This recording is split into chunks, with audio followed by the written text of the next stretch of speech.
जय श्री राम। शिवलिंग पर इन दो स्थानों पर लगा दें चंदन, बड़े से बड़े कष्ट और रोग से मुक्ति मिल जाएगी। शिव जी की कृपा से, भगवान भोलेनाथ की कृपा से सुख और संपदा की प्राप्ति हो जाएगी। भगवान शिव को सर्वशक्तिमान कहा जाता है।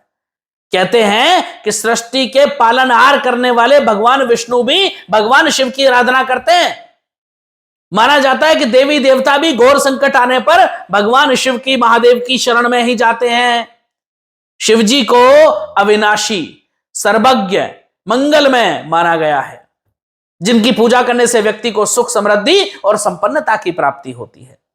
भगवान शिव को प्रसन्न करना काफी आसान और कभी कभी कठिन भी माना जाता है। शिव जी चाहे तो एक लोटे जल से भी प्रसन्न हो जाते हैं और इसीलिए उन्हें भोलेनाथ भी कहा जाता है। और कई बार अगर शिव जी आपसे रुष्ट हैं तो आप कितना ही मिष्ठान चढ़ा लो फिर भी प्रसन्न नहीं होते।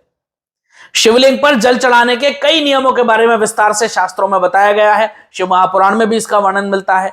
अगर आप भी किसी न किसी रोग से, किसी न किसी बीमारी से परेशान रहते हैं तो शिवलिंग पर जल चढ़ाते समय इन दो जगहों को साफ करने के बाद चंदन लगा दें। मान्यता है कि ऐसा करने से जातक को बड़ी से बड़ी बीमारी में राहत मिल सकती है और इसके साथ ही शिव जी की कृपा से सुख, संपदा, धन धान्य में बढ़ोतरी भी होती है। शिव पुराण की माने तो शिवलिंग में शिवजी और मां पार्वती का वास नहीं होता, बल्कि शिवलिंग में शिवजी के पुत्र गणेश जी और कार्तिकेय जी के साथ उनकी पुत्री अशोक सुंदरी भी विराजित हैं।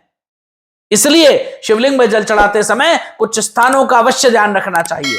अगर आप बहुत ही बीमार रहते हैं तो शिवलिंग के इन दो स्थानों को साफ करें और चंदन का टीका लगाएं। पहला स्थान, शिव पुराण के अनुसार शिवलिंग में अशोक सुंदरी का स्थान, यानी जो जलाधारी के इस बीच के स्थान को जो माना जाता है, जहां पर बीच में मोटी लाइन रहती है, उसके आसपास की जगह होती है, उसे आप शुद्ध जल से साफ करके उस जल को अपनी छाती सहित रोग वाले स्थान में लगाएं। इसके बाद अपने हाथों को धो लें और दोनों ओर सफेद चंदन लेकर इस जगह पर लगा दें। दूसरा स्थान, शिवलिंग का दूसरा स्थान है जहां से जल बहकर आता है। उस स्थान को जल और हाथों से साफ करें। इसके बाद उस जगह के जल को हृदय पर या फिर जहां रोग, दर्द या कष्ट आदि हो वहां पर लगा दें। इसके बाद इस जगह पर भी चंदन का टीका लगा दें। शिवपुराण में माना जाता है, शिवपुराण कहता है कि अगर आप ये दो स्थान साफ करने के बाद टीका लगाना सीख गए तो बड़ी से बड़ी बीमारी और रोग और कष्ट आपसे कोसों दूर भाग जाएंगे। देवाधिदेव महादेव आप सब पर खूब कृपा करें। ओम नमः शिवाय।